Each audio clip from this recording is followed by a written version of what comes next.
All right, good evening, everyone. Welcome to the technology panel. My name is Jillian Charest, and I'm a 2004 graduate with a major in economics and a minor in Spanish. I am a senior instructional designer at IDEX, which is based out of Westbrook, Maine, and is also a member of the Alumni Board of Directors. So again, thank you for spending some time with us this Tuesday evening. Tonight's session is going to run about 30 to 45 minutes, and I have three of my favorite alumni that are going to introduce themselves shortly with us. And after their introductions, we'll move into a question and answer portion of the event. After the Q&A, we'll wrap up and close out the event. And lastly, before we get started, just please make sure that you have joined and set up your SMC Connect profile. Also, don't forget to join the Career Symposium community. This will give you access to all of the panelists that have been involved in all of the panels that we've been hosting. And it can help build your network as you graduate and move on with your careers. So without further ado, Mike, I'll let you kick it off with your introduction and we'll get to know our panelists. Great. Thank you everyone for joining. I'm Mike Hayes. I'm the global head of digital and technology at an ice cream company referred to as Ben & Jerry's. We're based here in Burlington, Vermont. I graduated St. Michael's in 2008. I did a poli-sci major and a marketing and art minor. After kind of graduation, I started working for a beer company called Magic Hat Beer Company. I worked there 3 years before moving on to Ben & Jerry's. And in my role now currently, I oversee 3 different teams, a global marketing team that oversees the company's media, e-commerce, and digital marketing channels, a retail technology team that oversees our scoop shop business, anything kind of technology wise, from the cash registers you use in store to how we communicate to our stores all around the world. And then lastly, a digital marketing services team that works on all of our web development and marketing technology. So yeah, more than happy to kind of answer any questions that you have tonight. Nice, thanks, Mike.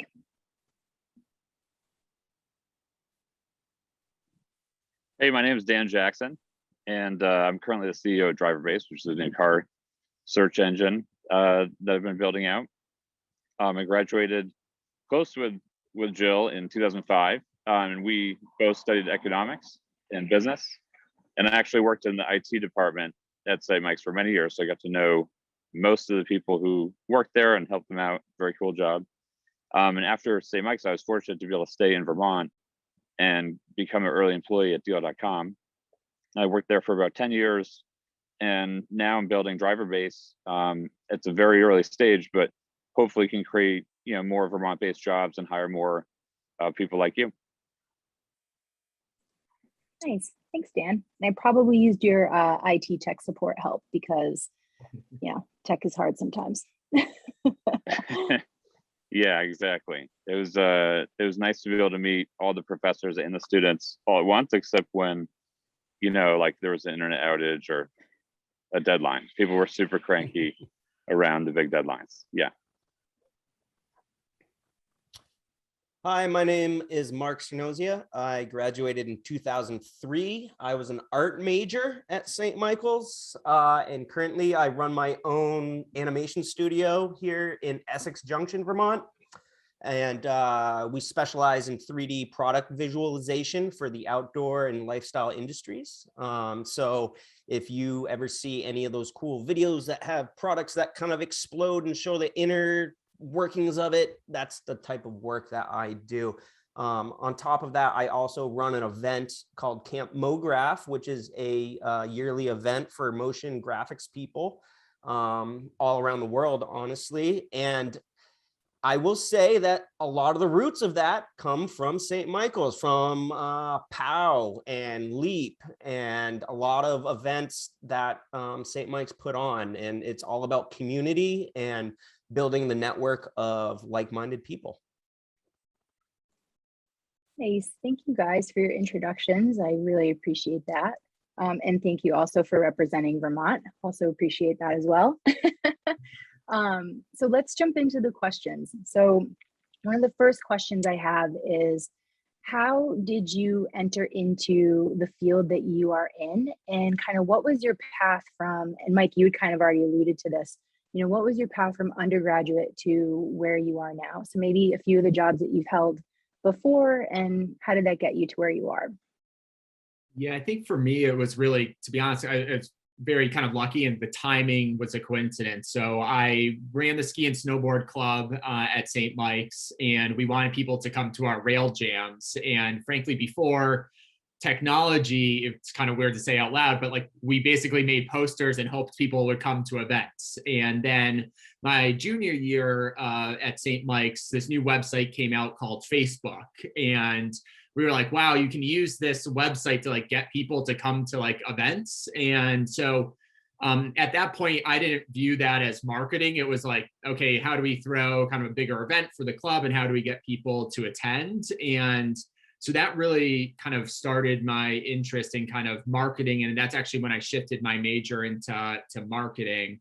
And then kind of over time, after graduating, digital marketing and social media became much larger into what it is today. When I was at Magic Hat, a thing called Twitter was invented, and then shortly after, Instagram. And I think that really kind of is how I kind of got into kind of marketing, and then specifically kind of digital marketing was really kind of just timing as people started to use technology in a very different way than they historically have. And I would say both in terms of people and users, and in terms of brands. I remember, shortly after I graduated St. Mike's, going to Champlain College to speak there, and having hundreds of people show up to an event and argue, like, should brands be on Facebook or should they not be on Facebook? So it was really at those beginning stages, which is funny to kind of say now, knowing how big Facebook and Instagram and how kind of big social media was. But that's really what kind of got me into marketing, and then digital marketing. And then, for me, digital marketing has kind of moved on to kind of broader digital and technology for my current job at Ben & Jerry's. A little thing called Facebook. Yeah. Nice. Thanks. I can share a little bit about trying to get a job. I think to echo Mike's point on the timing, I think that's one of the hardest, because companies are hiring all throughout the year. You have budget and hiring timelines. They're not necessarily lined up with the end of school. So I think the top thing I just tried to be is open-minded, or like I started working at Burton was an internship. Ultimately, they didn't have a full-time job, and I ended up working at deal.com. That's great. I applied to a bank, which was just kind of like, I don't know, not in technology, although now, right, it is. But I kind of tried to, especially because we wanted to stay in Vermont, and my wife is also from St. Michael's, so that was important to us, and our family's here. It was like, how do I stay in Vermont and then kind of be open-minded about what I'm joining, and not necessarily think about like the first job that I'm getting, but maybe more of like, what kind of company or industry am I getting into? And I think that is pretty, if you want to stay in Vermont, that's necessary. So I worked at deal.com for 10 years. After that, I worked at another technology company in automotive that provided analytics, which was super cool. We took all of the car search sites and then compared that with accounting transactions to prove which ads worked. But like pretty intense. People don't like you, right? You're an independent company that you have all their data, so it gets really intense. But then now trying to leverage all that and build a new tech company, Driver Base, which is basically a search engine for cars. And we have 700,000 vehicles for sale now. And I think if I had just picked one job I wanted, or one industry or one company to like stay in Vermont and get the job right out of college, I don't know if I'd have the best outcome. And so I think being open-minded, thinking more about the company and industry you're joining versus the specific role. Obviously, if you see technology positions, I mean, it's a bidding war, and it's very hard to find the best people in digital and tech, especially programming. And so I think just leveraging, hey, maybe it is a good time to join a startup. Maybe it's a good time to think about moving somewhere I didn't think I was actually going to live. And you probably could get a great job. If you want to stay in Vermont, maybe, the path I took, which was pursue a bunch of different options, a snowboard company, a bank, and then a car dealership website company. and kind of see, which ones develop. So that's how I got through 2005. Nice. I think, to your point though, Dan, it's important that, in all of those experiences, you learn what you're interested in, and then you also learn what you're not interested in, and then you can start to hone, kind of down that path a little bit further and move on to your next big thing. So thank you for certainly. that. Yeah, my story is a little bit different. As soon as I graduated from St. Mike's, I moved out to Tahoe and went snowboarding for 7 years. That's really smart. But I Very will say jealous. this. I mean, I love it. That's awesome. Why did I not do this? Yeah. I was always into like video and making videos and media and all that. And at the time, again, I was an art major, but I will give a massive shout out to John Hyde and Kimberly Saltzy, because they saw that I was passionate about video, specifically like making snowboard videos and skateboard videos. And they kind of allowed me to jump into some of these journalism classes. And at the time, digital video was a new thing. And so they kind of gave me the groundwork of like, here's this new program called Adobe Flash that does animations, and here's Adobe Premiere, and like all these new programs that at the time, I mean, now I'm really dating myself, but I have to say, like, they saw a passion. I enjoyed doing that because it was my passion. It was a hobby and I wanted to pursue it. When I did move out to Tahoe, I made films for 7 years, and then, worked in the restaurants and worked in a ski shop and honestly, it was all about tasting different things and like really, I don't know, just following what I loved. And, I was able to make a living doing that, but then we moved back here to Vermont. I started working at Burton Snowboards at the time. And again, just following my passion. And at Burton, I was a video editor there for many years. And that all kind of led me to where I am today. Whereas, through the video channel, I found animation. And within animation, I saw a really big kind of open gap that needed to be filled. So I decided to pursue that on my own. And I've been doing that now for the last 4 years.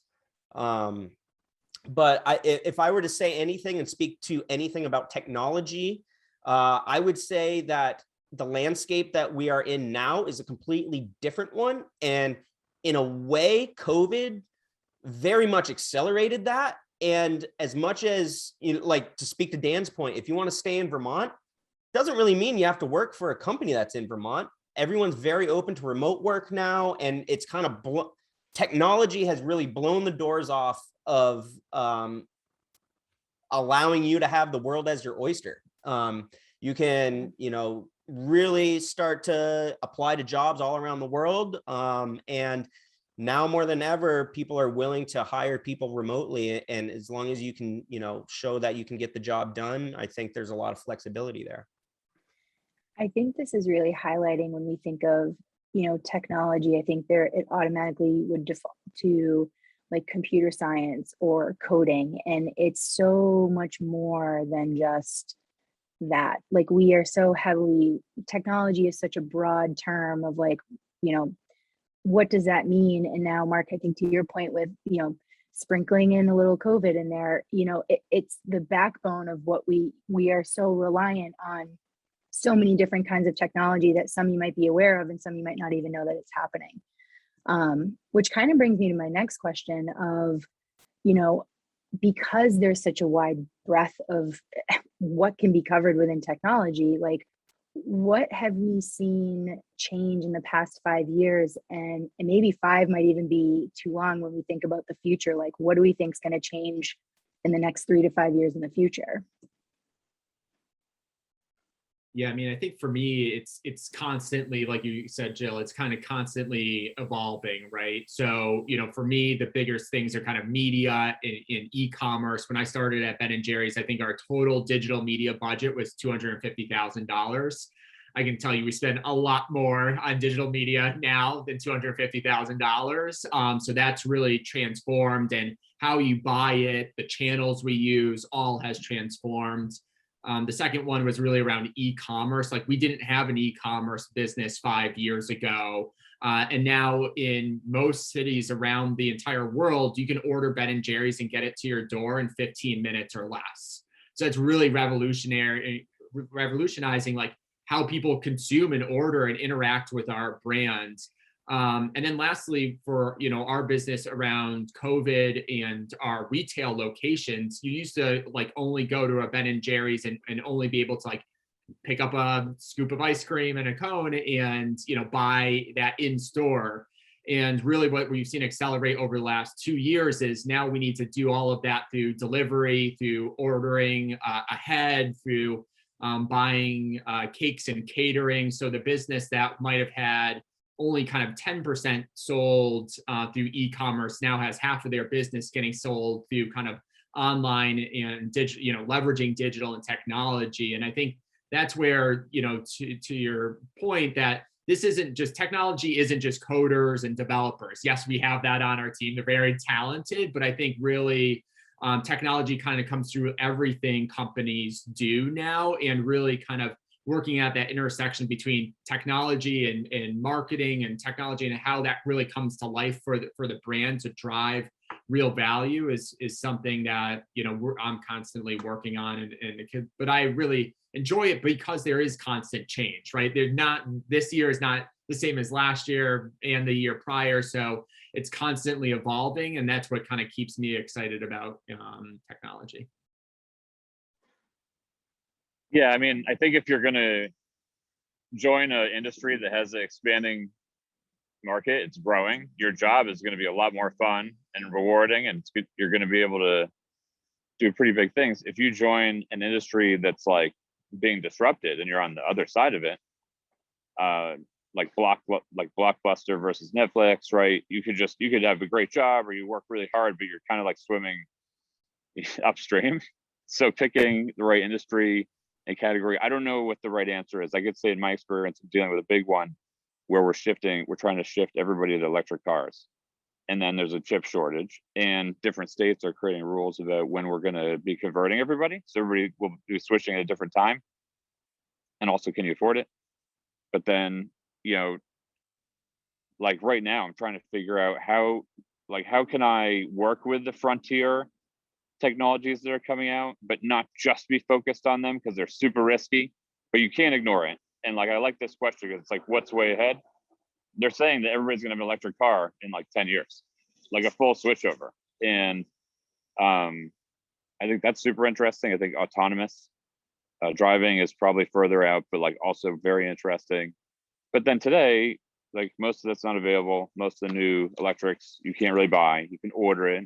You may or may not get it. You can buy a Tesla, but you can't, right? Rivian, you're going to have to wait till next year.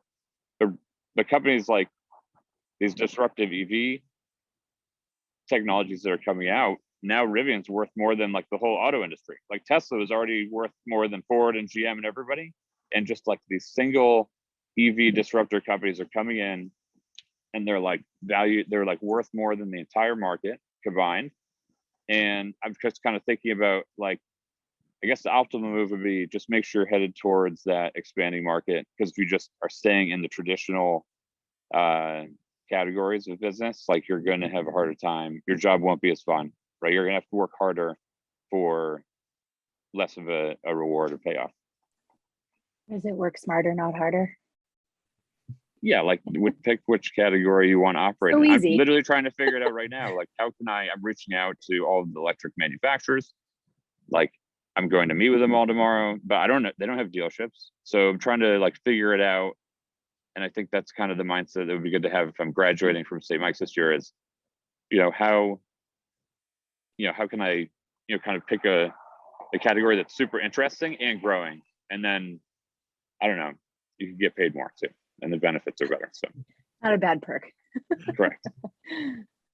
Yeah, I mean, I would echo that 100%. And especially if you're graduating pretty soon, this year, next year, or whatnot, I would say now's the time to take the risk. Like work for a startup, work, honestly, taste things, like try this, try that, try this. Like if you are young and you're able to be flexible and nimble and kind of think about jobs maybe not being the one you're going to retire from per se, like just, I always encourage people just to try stuff, because you never know where you're going to land, and you might not know, and you might not have that unlock moment until you're there.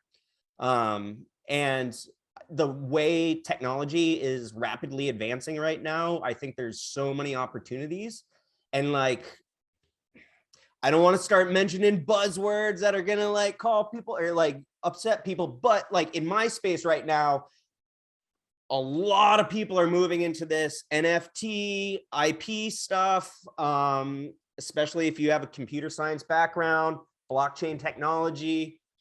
I mean, honestly, in the last year, from what I've seen, has been like absolutely insane.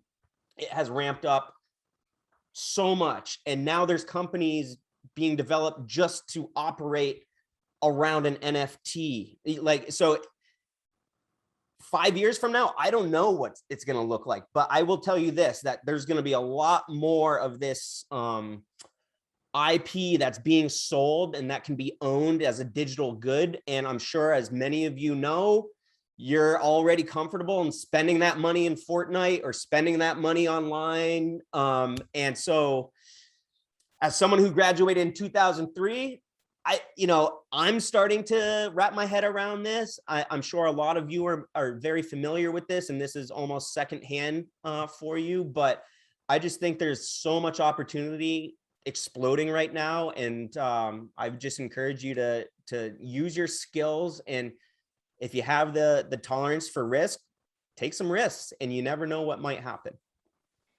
It kind of blows my mind. Like, and I was actually thinking about that question, Mark. I appreciated you kind of your honest answer of like, I don't really know what's going to happen in 5 years, because I think there's been like this exponential growth even within the last year and a half, that it's, the sky's kind of the limit with it. When I think about, you guys have already all sort of touched upon this in, kind of your different majors and your minors and where you've been able to kind of place yourself throughout your career. What or how did St. Mike's help you in finding your place in your career or throughout your career journey? I think it's really kind of what Mark was just, touching on. I think it's two things. I think it's that kind of taking that risk and taking that leap of faith. When we all graduated, we probably didn't even imagine the things that we were working on today, obviously, because they never existed, right? So I think always kind of taking that kind of leap of faith and keeping your mind open to those things, and really being kind of a more well-rounded individual. And I think coming out not with just like a special, a major for me, I think having kind of both poli-sci, which I actually use a lot with Ben and Jerry's and some of the campaigns that we do around our activism initiatives, all the way to kind of the marketing and art minors, right? So I think really what St. Mike's has helped me with is that kind of, be kind of a well-rounded person, take those kind of leaps of faith, look for those experiences, right? There's going to be a slew of people all graduating at the same time. How do you stand out from the person sitting next to you, right? And I think for me, that was getting the kind of internship that I had with Magic Hat to really kind of then propel me into actually getting a job there. So I think that's a little bit about, I think for me, how St. Mike's helped groom me, but also some of the things that kind of carried on with me through the years. Definitely. My wife is from St. Mike's, so that was super helpful, and probably the most important point, number one.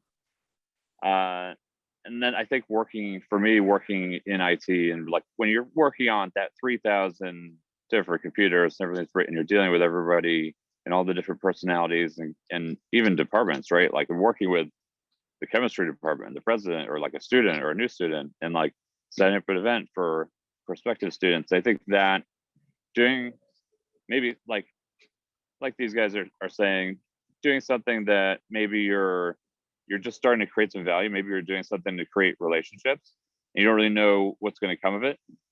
think that's probably super key advice as you're graduating.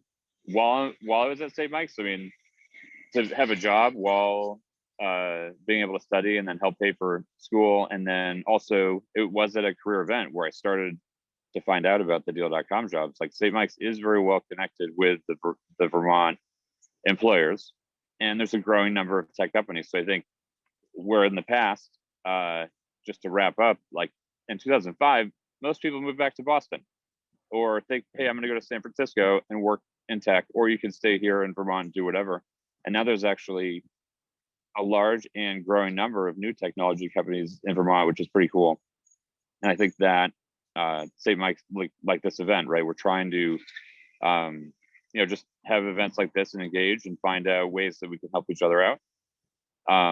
But yeah, IT job at St. Mike's, super helpful for tech career paths. I think, Dan, like real quick to kind of piggyback off what you're saying, like with graduates, or recent graduates or, prospective graduates, trying to maneuver the job market, like this is where your network starts. This is how you build that bridge of what's happening on campus to what's happening off campus once you graduate, and utilizing, SMC Connect and LinkedIn and, the panelists that we have that come to these events, like we're part of your network, whether you like it or not. Guess what? We're part of your network. So it's one of those things that like, this is where that journey kind of starts, and you can use those connections to help bridge that gap. Sorry, yeah, Mark, and I'm happy, if anybody wants to reach out to us directly, right, we're all willing to help. Whether it might not just be, do you want to work at a startup or at Ben & Jerry's or join Mark, right? It might be, hey, can you introduce me to Burton? Could you introduce me to Deal.com? Can you introduce me to these other companies? And we all know a lot of people there. And so I think reach out to us. I mean, at least for me, that's totally fine. And I'm sure everyone on this panel is happy to help out, because I think the intro is super hard in Vermont. If you don't know anybody, if you don't have family here and you're trying to get connected with the businesses, like maybe you just need an introduction. And I think that helps differentiate when you're thinking of getting introduced to somebody versus just applying through a form on the website, right? Yeah, I'm gonna echo all of that. The biggest thing that I took away was just how deep the St. Mike's network is. Willing to bet if you were to reach out to anyone on LinkedIn or anyone that had a St. Mike's connection, they would probably write back and be like, oh, this is great. Like everyone's so friendly, everyone's willing to help each other out. And I mean, roots run deep for sure. Another thing that I think really helps students kind of stand out from the crowd, a St. Mike's alum, is just like, you're a good person. Like, it seems almost too easy, but like just being a nice person that shows up on time, that communicates well, that is eager to get the job done. It's almost like soft skills. I think St. Mike's really prepares you well for that. And again, having kind of like a world vision and being very open to all walks of life, and, just being a good person. It really does make a difference, because I'll tell you this, I can teach anyone how to move some keyframes around and help do the animation. It's really hard to teach someone to hit that deadline, but if those soft skills are, what that foundation's built on, I think a lot of other things can fall into place. Nice. Oh, this is good. I love it. Be a good person. The end of the day, just be a good person. That should be the question number one on all of the applications, right? Are you a good person? Yes Mike's? or no? You're out. And did you go to St. Mike's? Yeah. There was a question from somebody that had registered that was asking about getting involved in educational technology and also talking about instructional design, which I'm thinking it might relate to my job as an instructional designer. If not, we'll see on the answer, and maybe we'll get some feedback that was way off and not what they were looking for. But most organizations will have it starts kind of with a training department. So it's broken out into people that will facilitate the training, and then instructional designers being behind the scene of creating the content that the facilitators will then deliver. So the question was, how does one create a resume or portfolio for instructional design? That is one of those things. For me, it came with time. I kind of fell into instructional design sort of by accident, by way of account management. Account management was something that I really enjoyed doing. It was a mix of, sales. It was a mix of marketing. It was a mix of training. There was a lot of different layers in there, and I really latched on to the educational training component of it. Then I moved into facilitation, and then I realized that there was this whole behind the scenes world that I didn't even know really existed. But most organizations will have, even if it's done out by product or, regionally or different, globally, there'll be different training teams that will focus on different aspects of the business. And then there's, from the educational technology piece, there's a big old system called an LMS. It's a learning management system, and that will house all of the transcripts, all of the reporting, all of the actual content that gets delivered to the learner.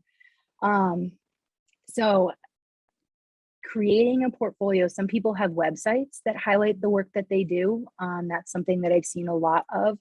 Most of the time, employers will ask you for, as you're interviewing, they will ask you for work that you've done in the past, whether it's self-guided or instructor-led. So there's a lot of layers to it. But if you are on the call, I am happy to talk more and really geek out on this topic with you. So feel free to reach out if you want to kind of nerd out on it. I'm happy to do so. And now working at kind of two different larger organizations in instructional design, again, I can connect you with people, and we can figure that out. So little sidebar, but I wanted to make sure that we got the questions from our participants that registered. Can I drop a hot take on that? Yeah. There's this little website out there called YouTube. And I would say this, that if you're looking for a portfolio, start making YouTube videos. Like I don't, I'm not in instructional design or whatnot, but I will tell you this, like, if you start making videos showing your knowledge and showing how you're going to put stuff together, I mean, there's Skillshare that anyone can sign up for and write a course, and, you could do that.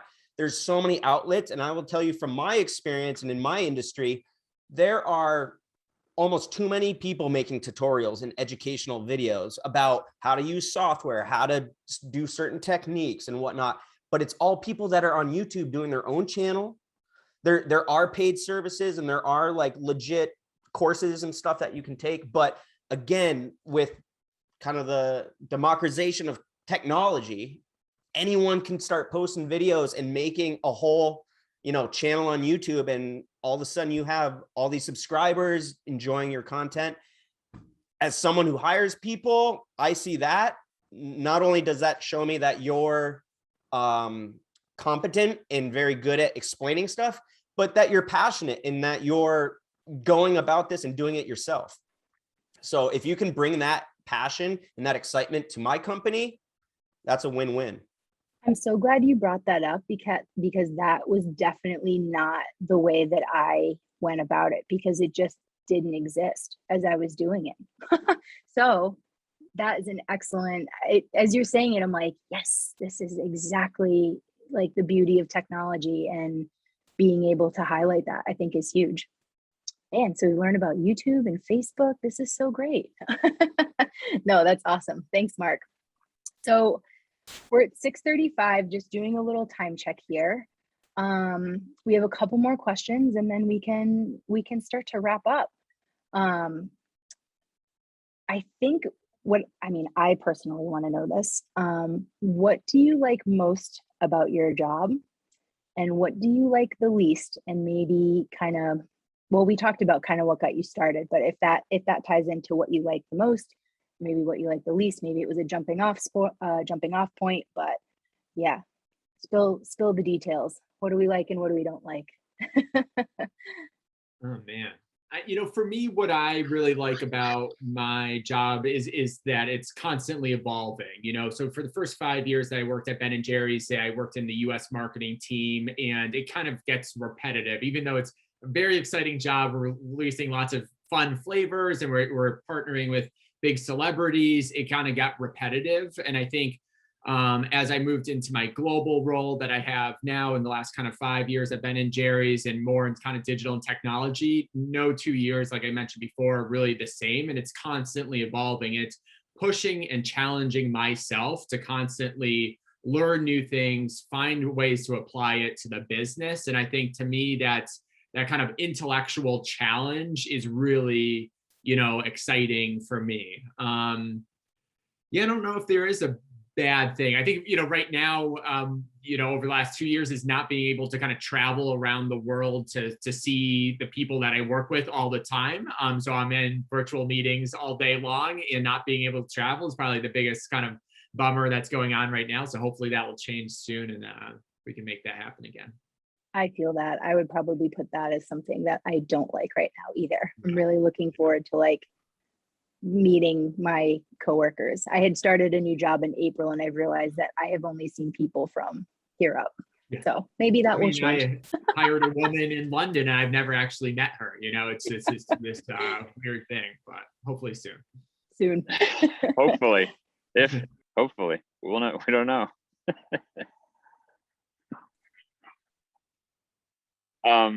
Yeah, I think the most interesting part of my job right now is the constantly learning. I relearned how to program. As a tech startup founder, it's like I'm also doing billing and all this other stuff you would hate to do, but you do it, right? So it's never boring. It's like the opposite of the job. It's boring, but also I think the part that I would say is super frustrating right now are the things that are like external, like there's no chips, so they're not making new cars. So used car prices are super high, and then there's less vehicles on the lot, and they're all pre-sold at dealerships. So you have to be more patient with some of the things that you want to do. That's super hard because it's the opposite of the startup mentality, which is just keep breaking through walls, except it's hey, you have to wait until they make more cars again. And so I think dealing with that's just an ongoing challenge that I signed up for. But I think dealing with external, the stuff beyond your control, you're always going to have that in a big or small company. If you get really good at navigating it and leveraging it to your advantage, then you'll probably do really well. So not going to put off my other complaints, but finding software bugs that have been bugs for a long time and you finally catch them. That one, that's a win. We do not like those. Yeah. Well, if you catch it. But those are one time, they're kind of. Oh, I think we lost Dan. Oh, there you go. Tomorrow's another day, right? It is. Yeah, I mean, I would say what I love about my job is that my job is also a hobby in a way. The blessing and the curse of working out of my house is that it's really hard to actually have office hours, because it's so easy to just come back to my computer and keep working because I love it. So that I would say is almost a bad thing. But I do love just being at kind of the forefront of technology. I mean, in my line of work, everything is changing all the time. And just trying to stay up on it, learning, I have to say, learning and just constantly absorbing new information, I think is one of my favorite things. Because for a long time I worked at Burton and I loved it, but I kind of pulled out a little bit and I realized I was just kind of flatlining creatively. And to me, that was as good as going down. I wanted to keep progressing, keep learning, keep tasting, keep trying things. So I would say that's kind of the most exciting part of my job. And then, working with clients and within an industry that I love, that I participate in, is also a big benefit. And then the downside would just be running the business, right? Billing and emailing and, all the stuff that isn't on the creative side of it, but is essential to running the business. I'm growing to learn to love that, but yeah. I mean, I think just being involved in technology, I think we're all positioned really well to like really just enjoy and try to use it to our advantage. Boundaries, Mark. Got to set boundaries. It's tough. It's tough. I'll tell you that. All right. So last question. What is a quick piece of advice for our students and prospective students that might be on the call? Yeah, I think for me, if you know, really my success is based on like hustling. You know, I think like Mark kind of said, is he can teach anyone to how to do the things that he does. That might be a little bit of a stretch on Mark's part, but you know, for me, it's just constantly working hard. And I think I've, you know, quite a big team, and you don't see that from all people. It's weird to kind of say out loud, and I love my team, but you know, I think people that want to be successful are constantly, you know, trying to learn new things, push the boundaries, you know, follow up on emails, do a really good job on projects, over deliver. And I think that's the things that I've always tried to do. It's like over deliver, and you don't always feel the immediate payoff like the next week. But you know, people do notice, and it pays off in the long run. So I think that's just been always something that I've kind of gone back to, no matter what kind of role I'm in, is to kind of always over deliver and keep that kind of hustle, because it does pay off in the long run. Nice. Hey, I'm still here. Sorry, my video is cutting out. My batteries are running a little low here. Yeah, I think the biggest piece of advice would be, value creator versus value extractor. Am I like waiting to get a job or get something given to me before I could just create value? And I think with the internet, like Mark and Mike are saying, and Jill, right, with the YouTube instructional design idea, like you basically, there's no reason. It's kind of like, what have you already been diving into, right? Like what have you been building for your portfolio, or how are you demonstrating that you actually can do what you're saying you want to have as a full-time job, right? I think that if you do that 100 or 200 times, you'll probably get several really good job opportunities this spring. Yeah, I'll echo some of those as well. I would say under promise, over deliver. I would say, especially right now, take risks. You have the ability to take some risk right now. Do that. And then along with that, don't be afraid to fail. I mean, through my journey, I've started websites that failed. I've started all these little things that failed, but those were all learning things for me to be where I am now. And no one's journey is just this straight line. It's all like this, and don't be afraid to fail, taste things, follow your passion, and be a good person. Love that non-linear career trajectory. I think we're all involved in that. But the beauty of a liberal arts education, right? You get a little bit of everything to bring with you. Cool. Well, thank you guys for being a part of this panel, and for everyone that joined this evening. I was going to say, Dan, thank you for showing us where you are. The surroundings are beautiful. As a reminder, there's one more career symposium event, or there's one more tonight, and then there's another one, I believe, or there's two more tomorrow. So we have education at 7 o'clock tonight, and then arts and entertainment and exploratory are happening tomorrow. And lastly, just please don't forget to join SMC Connect, as well as utilizing, the Career Education Center. Find us on SMC Connect, find us on LinkedIn. We're here to help, and we're here to help grow your network. So thank you again for joining, everybody, and have a great evening.